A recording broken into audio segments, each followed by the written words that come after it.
नमस्कार.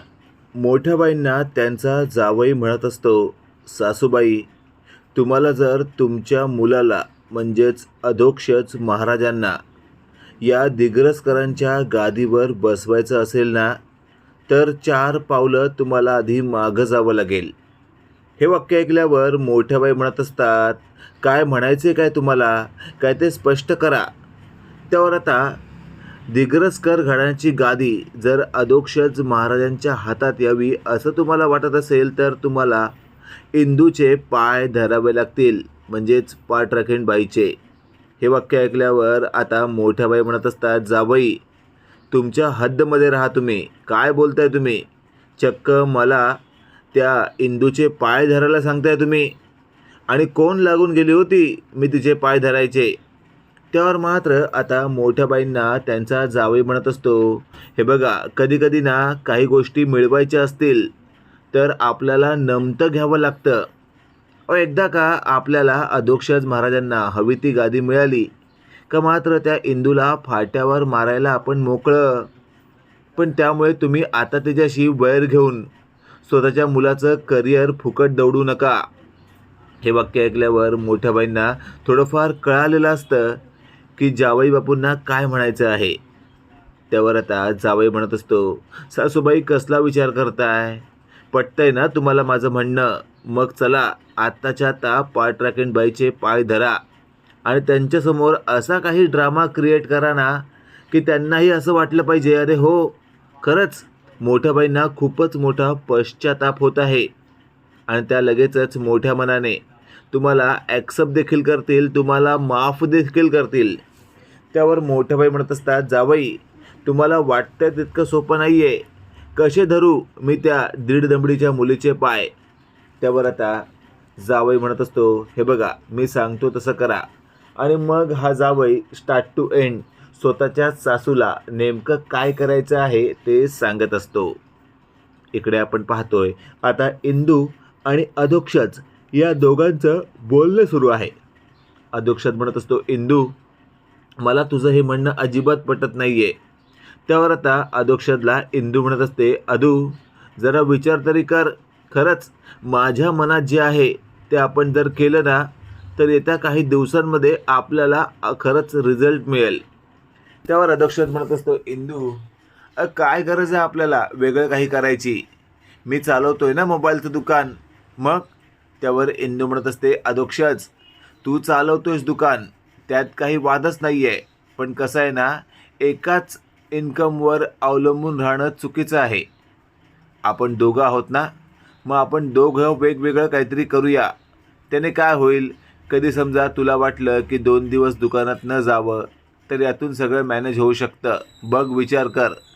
आणि अशातच आता अधोक्षजने विचार केलेला असतो. तो म्हणत असतो, इंदू, मला तुझं म्हणणं पटतंय, तू म्हणतेस तसं आपण करूया.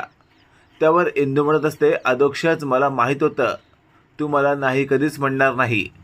आता तर मी खूपच खुश आहे, कारण आता आपण पूर्णपणे स्वावलंबी बनण्याच्या मार्गावर चालत आहोत.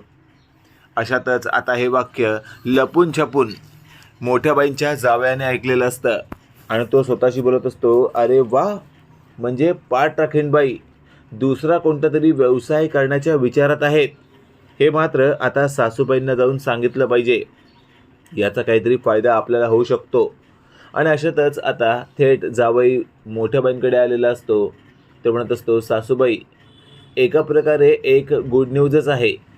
त्यावर सासूबाई म्हणत असतात, कसली? त्यावर आता जावई म्हणत असतो, अहो, तुमची सून म्हणजेच पाठराखीण बाई स्वतःचा एखादा व्यवसाय चालू करण्याच्या विचारात आहे. त्यावर मोठ्या बाई म्हणत असतात, ही कसली गुड न्यूज? त्यावर जावई म्हणतात, असं काय करताय? अहो, जर त्या व्यवसाय सुरू करत असतील तर तो पैसा आपल्याच घरात येणार ना. त्यावर मोठ्या बाई म्हणत असतात, जावई, खरंच हुशार आहात तुम्ही. आता जर जाऊन मला इंदूचे पाय धरायलाच हवेत, तिच्याकडनं गोड गोड बोलून सगळी माहिती काढायला हवी. आणि शेवटी कोणता व्यवसाय करते हे जर एकदा कळलं का त्या व्यवसायातून तिला डच्चू देऊन त्या व्यवसायात मी पदार्पण करीन. हे वाक्य ऐकल्यावर आता मोठ्या बाईंचा जावई स्वतःशी बोलत असतो, माझी सासू पण ना बिंडोकच आहे, बहुतेक लहानपणी डोक्यावर पडली असावी. काय बोलतोय मी आणि ही काय विचार करते? हिला व्यवसायातला व नाही माहीत आणि चालली व्यवसाय करायला. अशातच आता मोठ्या बाई म्हणत असतात, काय जावई कसला विचार करताय, कुठे हरवलात तुम्ही. त्यावर आता हा जो जावई असतो तो भानावर येत म्हणतो, काय नाही सासूबाई, चला तुम्ही चाहताय ना इंदूचे पाय धरायला. आणि मग मोठ्याबाई उठतात आणि थेट अधोक्षजच्या खोलीत जात म्हणत असतात, अधोक्षज इंदू कुठं आहे. त्यावर अधोक्षज म्हणत असतो, आई असं काय करतेस, यावेळी ती किचनमध्ये असेल ना. आणि लगेचच आता किचनमध्ये जात मोठ्याबाई म्हणत असतात, इंदू इंदू मला माफ कर, मी चुकले. हे वाक्य ऐकल्यावर इंदू म्हणत असते, मोठ्याबाई काय बोलताय तुम्ही आणि अशी माफी का मागताय. त्यावर आता मोठ्याबाई म्हणत असतात, कारण मला कळून चुकलंय, मी तुझ्याबरोबर आत्तापर्यंत जे काही वागले ना तसं वागायला नको हवं होतं. हे वाक्य ऐकल्यावर आता इंदू म्हणत असते, तुम्हाला जर काही तुमची पश्चाताप वगैरे झाला असेल तर सोडून द्या विषय, मला त्याच्याशी काही घेणं देणं नाही आहे. कारण आज तुम्ही एक विषय मांडता, उद्या लगेचच त्याच्या विरोधात जाता. त्यावर मोठ्याबाई म्हणत असतात, अगं नाही गं, खरंच मनापासून सांगते, मला खूपच मोठा पश्चाताप होत आहे. असं वाटतंय की खरंच तुझी एकदा माफी मागावी आणि कायमस्वरूपी हे जग सोडावं. त्यावर आता इंदू म्हणत असते, मोठ्याबाई असं काही करायची गरज नाही आहे आणि उगाचच मला घाबरवण्याचा विचार मनातून काढून टाका, मी घाबरण्यातले नाही आहे. त्यावर आता थेट इंदूला मोठ्याबाई म्हणत असतात, तुझा विश्वास बसत नाही आहे का माझ्यावर, हवं असेल तर मी तुझ्यासाठी काही करायला तयार आहे, तू फक्त मला एखादं बोलून बघ. त्यावर आता थेट अधोक्षज मागून येतो. तो म्हणत असतो, आई तू काहीही करून दाखवू नकोस, कारण तू काहीही केलंस ना तरी माझा तुझ्यावर विश्वास बसणार नाही आहे. कारण मी तुला चांगलंच ओळखलेलं आहे. तू इंदूला तुझ्या बाजूने करण्याचा प्रयत्न करशील एखाद्या वेळेस, पण मला नाही करू शकत, कारण मी तुला लहानपणापासून ओळखतोय. तू फक्त आणि फक्त स्वतःचा विचार करते, इतरांचा नाही. आज देखील इंदूची माफी मागण्याचा जे काही तू नाटक करत आहेस ना, यात पण नक्कीच येत्या काळामध्ये तुझा काहीतरी फायदा असणार आहे. त्याशिवाय तू इंदूची माफी मागणार नाही याची मला 100% खात्री आहे. हे वाक्य ऐकल्यावर मोठ्याबाई म्हणत असतात, वा अधोक्षज वा, कमाल केलीस तू, माझा मुलगा असून तू माझी बाजू घेत नाही. अरे असं कसं रे. त्यावर अधोक्षज म्हणत असतो, आई लहानपणापासून ओळखतोय तुला, तू फक्त स्वतःचा फायदा बघतेस.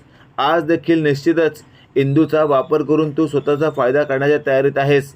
इंदू माझ्या या आईला कोणतीच आयडिया सांगू नको जी तुझ्या डोक्यात चालू आहे. त्यावर मात्र मोठ्याबाई म्हणत असतात, अधू तुला काय वाटलं मला कळणार नाही का, तुझी ही बायको एखादा नवीन बिझनेस सुरू करणार आहे. त्यावर मात्र आता थेट अधोक्षज म्हणत असतो, पाहिलं सिंधू, म्हणजे हिला कळून चुकलं आहे, आपण काहीतरी नवीन करणार आहोत, म्हणून तुला सांगत होतो, हळू बोल हळू बोल. हिला जर एकदा कळलं ना तर ही 4 चौघात त्याचा गवगवा करेल आणि निश्चितच पुन्हा एकदा आपल्या नवीन कामामध्ये घोडा पडेल. मित्रांनो, इथे तर अधोक्षज इंदूला सावध करण्याचा प्रयत्न करतोय, पण इंदू मात्र अजूनही बेसावध आहे. बाकी तुम्हाला काय वाटते ते कमेंटमध्ये नक्की कळवा आणि असेच नवनवीन अपडेट पाहण्यासाठी व्हिडिओला लाईक आणि चॅनलला नक्की सबस्क्राईब करा. धन्यवाद.